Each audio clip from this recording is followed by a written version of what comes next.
Hey, welcome. This is the process. My name's Dr. John Bush. This is kind of a special lesson. This is focusing on my work, late June PPR rankings. I did the draft landscape. The last video and article are up on the Science of Fantasy Football.com website. And I did a video, and you can see that.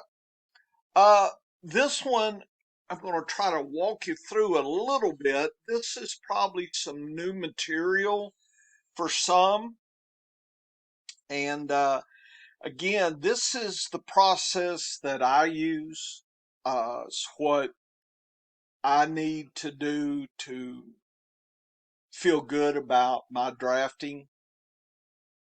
And I like to kind of have things to think about before I actually jump into a draft. Uh, if there's money on the line, especially if it's a free draft and you're just, kicking around, you don't put the effort in, that's fine. I understand that. But if there's money on the table, then I'm going to apply what I've been doing for years, kind of an approach that I have. And so let me kind of take you through it step by step. Drinking my coffee. Let's talk about uncertainty differences. Uh, Uncertainty versus risk. You may probably have heard more about the term risk than uncertainty. I think I've talked about it in some of my videos. Check out my lessons.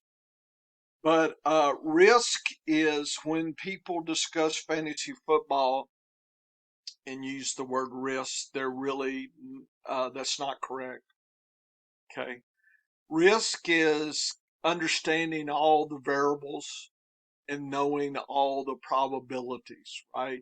You Casinos a great example. You will see risk, go to casinos. You know exactly what the odds are.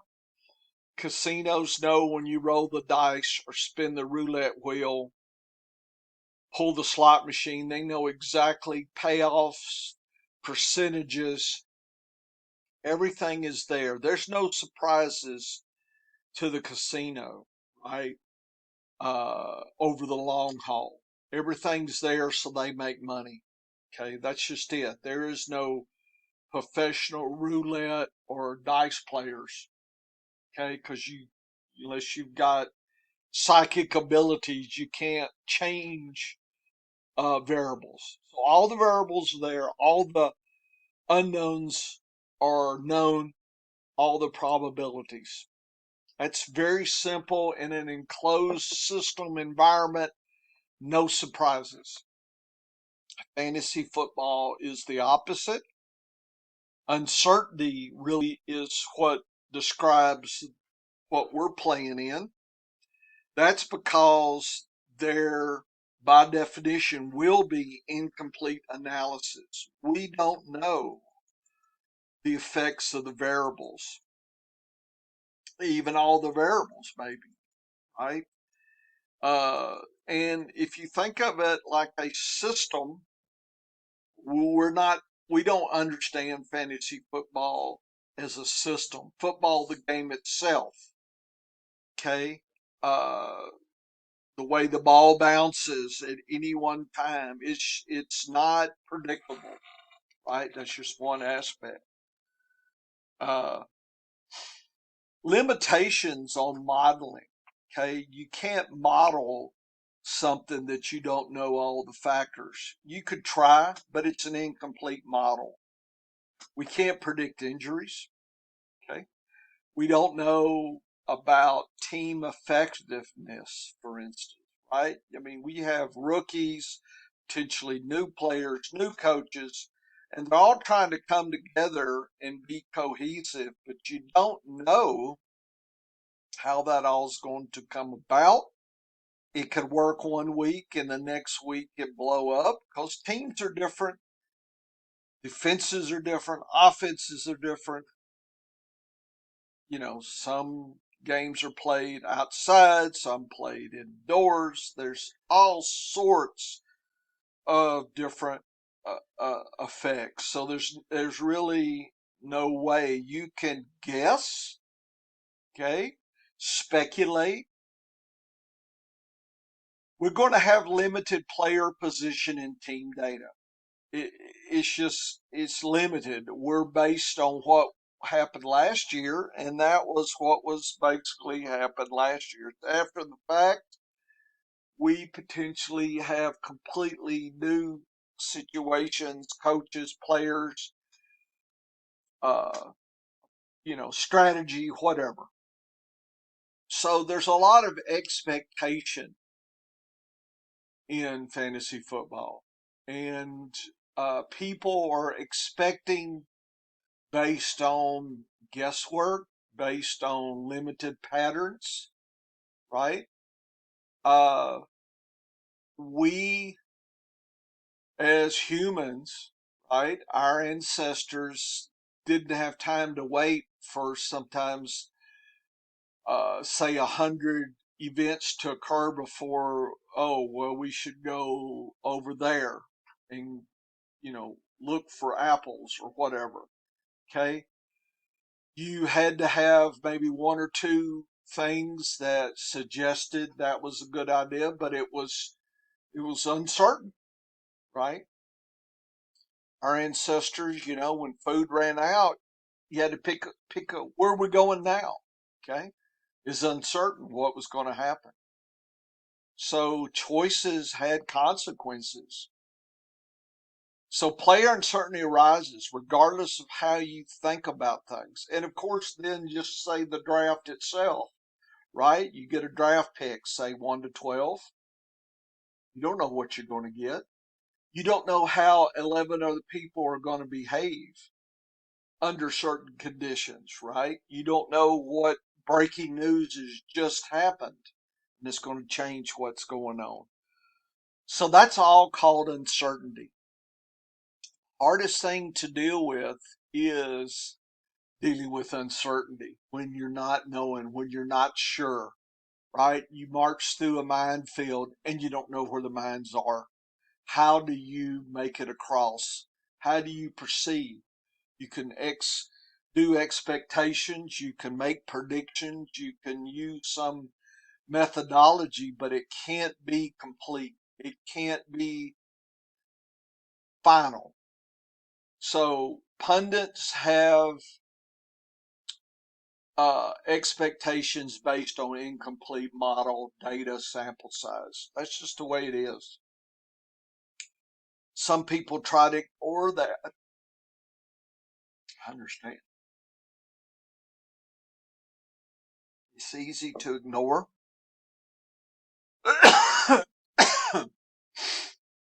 uh, you don't worry about things if you don't focus on them, right? I'm not going to worry about that. It's thundering over there. I'm not going to worry about lightning strikes. Doesn't mean it's not going to happen or won't happen. It's just you're just trying to solve your cognitive dissonance. I've done some early lessons on the psychological side of things a little bit. Kind of, I am not an expert. I've been trained in biology, not in psychology, but I can read uh, primary literature and make conclusions. That's what I was trained to do as a scholar, as a PhD. Okay. So what I'm doing now is I have large groups of players that I put together based on my uncertainty analysis process, it's going to be unpublished. Partly because it's always moving. Okay. Secondly, is, I got to keep a few things to myself. Sorry. So right now, I'm grouping players into high uncertainty, average, above average uncertainty, below average, and low. And based on my analysis, I place players into one of these groups, or I may not be able to place them into a group. So if you think about it, it's about a fourth of the pie, each group here. High uncertainty would mean, and I think one way to think about this, and at the website we talk about range of outcomes. Dennis does. You could check his articles out. But to me, I think the easiest is visualizing a higher range of outcomes. Okay, what could happen? What's the floor and the ceiling? It could be really large, right? It could be a great room, or it could be a very shallow little box, right? So that's kind of high versus low, right? So just based on the definitions, a low uncertain player, you would have more confidence. Notice not absolute confidence, but more confidence that what is thought about the player, what you're thinking, what you're expecting is probably closer to what's going to happen. High uncertainty players are the extreme opposite, and the outcomes can be way different. Could be a really great player this season or not at all, right? We don't know pecking order, hard to predict injuries, don't know coaches, don't know what's going to happen, right? So somewhere in between, I have above average, which is still elevated uncertainty. Below is lower uncertainty. So right now, I'm just trying to put a little target there and putting players into groups.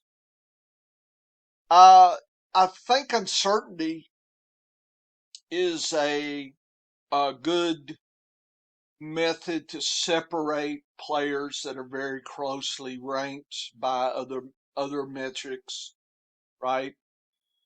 You're thinking, oh, okay, I can separate them. Yeah, if the choice seems to be the same, one's high uncertainty, one's low, I would tend to lean to the lower uncertainty player if all things else are equal. So you can think of as draft safety, right? So draft safety should be the highest in below average and low player uncertainty. Unsafe picks would tend to be common in above average and high uncertainty player groups. So I use player groupings and then calculated team totals for now. And I'll do the player analysis in another article. Okay, we'll finish this up this week. So right now I'm going top down and I'm just calculating team totals. So as you're thinking about the draft, what's the nature of the teams that you're drafting from? A lot of people don't think about that in drafts. They just kind of go directly to the player, kind of the bottom up approach. I like to go top down. I like to think a little bit. If teams have a lot of higher uncertainty players, that would tend to me to make that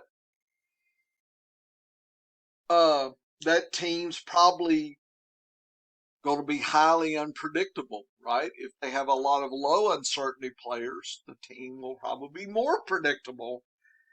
And, draft safety kind of concept there with low versus high unpredictability, right? So I think it's important to note that. So let me scroll down here. So here's my first uh, table. Here's the team, and I just did a simple count. So, for instance, I have sorted by teams with the highest uncertainty and teams with the lowest uncertainty. So they're green versus red. Seattle is number one and the most uncertain team right now. And you're probably thinking, yeah, I can buy that. Look at the other ones. The Giants, Houston, New Orleans, Miami, KC, the Raiders, San Francisco, Atlanta. And you're thinking, KC? Well, who did they lose? Tyreek Hill. Okay. Miami, they gained Tyreek Hill. Okay. So it doesn't mean necessarily that all players are bad or good. It just means there's some things happening there. And, you may not know where all the minds are on some of those teams. But anyway, Seattle there, high players was 4, above average uncertainty is 5, below average is 1, and there are no low uncertainty players. None, 0. At the Giants, Houston, and New Orleans. So all those 4 teams are going to be stacked with more uncertainty, at least right now in end of June. And so I calculate the percentage of high and above average, so the higher uncertainty players divided by the total players I ranked, and got a percentage and subtracted by the average, and I get the scaled uncertainty there. That's when it's at the end, and I colorized it. Red is high uncertainty to green is low. So it's scaled uncertainty here. So you can kind of look and see where your team falls and what's going on. Okay, so it's kind of like extreme high, kind of middle, kind of low. So, I'm not, some people think take metrics and go too extreme with them.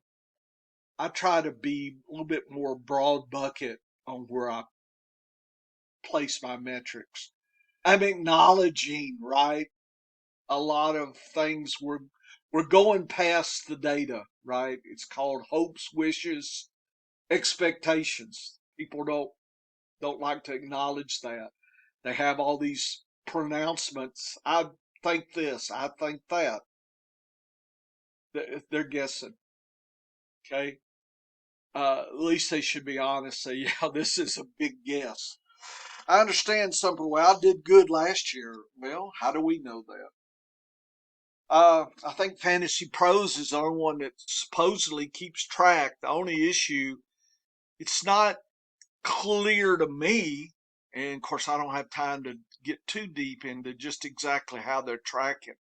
I think about 60% success is probably pretty damn good in predicting, right? Don't think anybody's 100%. Okay. So we're still talking 4 out of 10, they're wrong. So if they gave you 10 players, they're going to be wrong 4 out of 10. Can you lose based on the best pickers? Yes, you can. Okay. So just be aware of that. And you're saying, well, why are we playing this at all? If it's a game, it's fun. People want to strive under these chaotic situations. It's fun, right? It's not fun to, play tiddlywinks with your children, right? Because you beat them. That's no fun. It's better to go and play some poker or something with people who are pretty good, right? Now, if I'm playing for money, I want to play with people that are very bad so I can win their money. Anyway, there's the list of the teams in groups, big groups. And this is a bar graph showing the metric data. I plotted the scale here. So teams in red contain more players with higher uncertainty.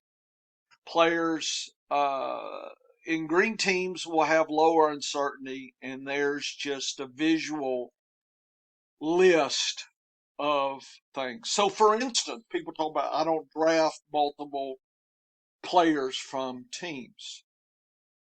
If it's Seattle, maybe that's a good thing. But if it's Cincinnati, the Rams, you're not going to draft multiples. So you'll hear that, but then the rules are made to be broken. What I think they're trying to tell you without telling you is in their head, they've already made some uncertainty calculations and just not maybe even realizing that they've done that. They just know, lots of things changing in Seattle right now. I'm a little concerned. Okay, versus Cincinnati. Boy, I feel real good about a lot of the Cincinnati players right now. Okay, so my argument is taking players from the same team is probably best done when the teams have lower uncertainty than higher uncertainty. Just as a rule, okay? Just as a rule. Every rule is made to be broken. So anyway, you can check this out in the article as well. Okay, next concept. It's called overlay and underlay. To put this very simply, if you've been to the horse racing track or where the odds change and you don't even know the odds until the horses leave the gate, right? And then finalizes. The odds are the reason we play in a pari-mutuel system. Okay. If you're getting paid more than you should, that's called an overlay, right? If you're flipping a coin, right, and somebody says, I'll pay you $2 for heads and you pay me $1 for tails, are you going to play that game? Yeah, playing it all day long as the coin is fair. You win, right? That's an overlay bet. Okay. So that means an overlay player is whose value is expected to be higher in, say, fantasy point accumulation weekly versus the quote price we paid. That's an overlay, right? So if we end up drafting a first round running back in the fourth round, that was an overlay. Okay, and if you can predict that, that's good for you, and you'll probably have a shot at doing well in that league. Underlay players, it's where they're drafted. They didn't turn out to be good, right? I drafted a first round running back, but they came in at the end of the season like a RB3. You overpaid for them. You hear the word over and underpaid, overlay, underlays the comment. Dennis has put an article out, overlays and underlay ADP analysis. Go check his article. But I use it as well to estimate. So I have players that I've assigned an overlay potential. Again, a process that I'm not saying, I'm just saying I do have that. So Carolina, for instance, I have two players on Carolina that have a high potential to be an overlay, four players above average, one player below, so be an underlay. So of the seven players, six have a great shot at giving you more return than what you're having to pay for them right now. So Carolina's are really, in my opinion, a good place to potentially pick some players at good prices, ADP prices. So I figured out the percentage overlay is 86%. That's kick butt. And if you subtract the average overlays across the league, they end up with a 41. So I think the average is 45. 41, very high. Next is Chicago, Jacksonville, Houston, the Jets, Cleveland, the Giants, so forth. Teams that I believe are going to be overbet The Raiders, Minnesota, Dallas, Tennessee, Seattle of all places. Isn't that interesting? The Rams, and you're probably saying, oh, yeah, I see what's going on here. People are gravitating to the perceived good players on a lot of these teams, and they're probably overpaying for them, especially in June. And I see you're saying, well, some of those teams you mentioned that have high overlay have higher uncertainty. Hey, where there's higher uncertainty, the potential is good for profit if you can pick well. That's what makes it all worthwhile, right? Risk in the dice, you don't get that choice, right? It's not like you could set your own odds playing dice. But in fantasy football, you can take odds or not, or walk away. I'm not going to draft that player. That allows for success, is being right in very uncertain, chaotic conditions. If you tend to be right a lot of the time, you should prosper. Everybody is looking at the better teams, folks. You, me. So you'll hear a lot of people pontificating and trying to slice and dice the better players from the better team. Everybody knows that. That's not dramatic. That's not, you know, I understand people spend a lot of time because they want to get clicks and, their website masters tell them to do that. They don't tell me to do what I want. So there we go, underlays here. Uh, and then I scaled the overlays and then put a bar graph. And again, green versus red. Green will have more chances for getting overlay players there. Carolina really sits out versus the opposite is the Raiders. Okay. So in a deep bench situation, you're probably wanting to cherry pick from teams that maybe have players that have a better shot of being a good price.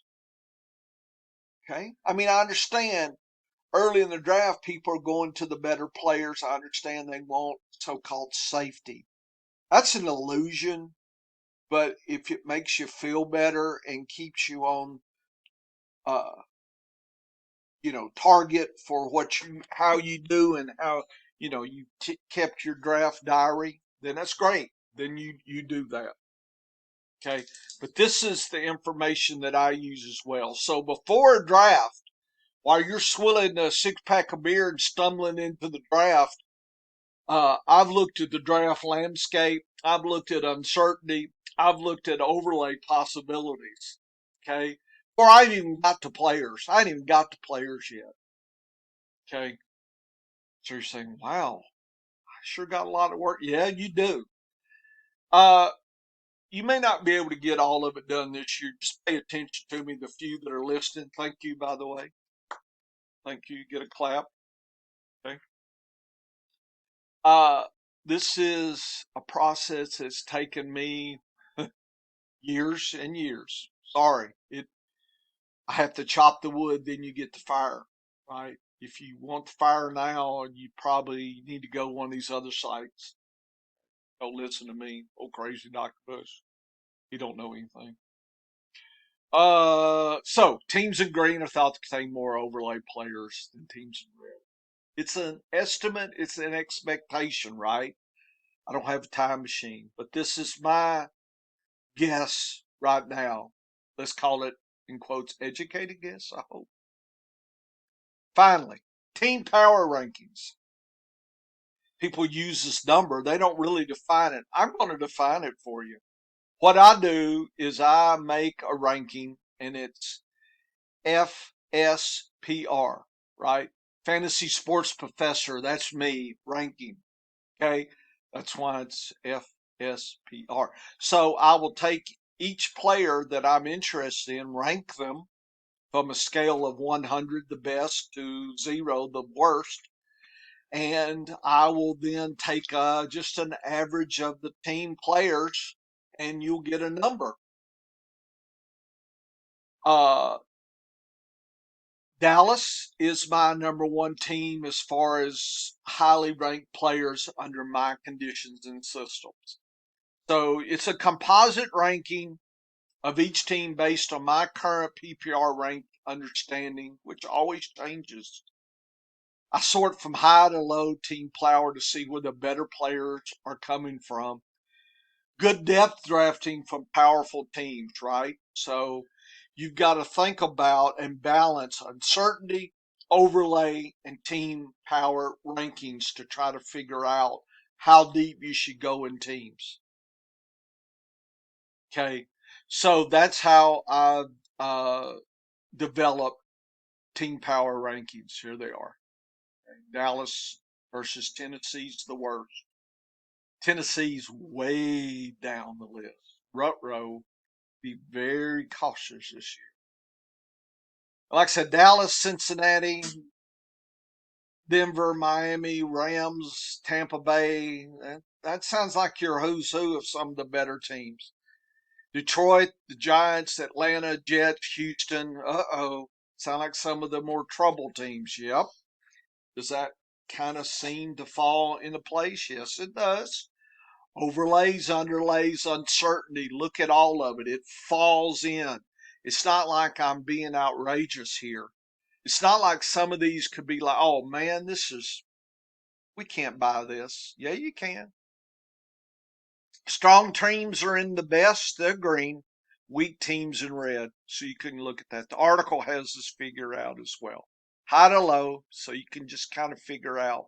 So again, I would tend to want, with overlays and uncertainty considered in rankings, I will tend to be doing depth drafting from the better teams and being more cautious in the worser teams. Okay. With the exception in a very deep bench, hey, you got a lot of time to speculate there. Okay. So that is my 10-cent tour. Just getting ready to show you my drafts. Woo woo. So this is Dr. Bush. I think I've talked enough. You're tired of hearing me. Go check out my article. Listen to this again. Good luck.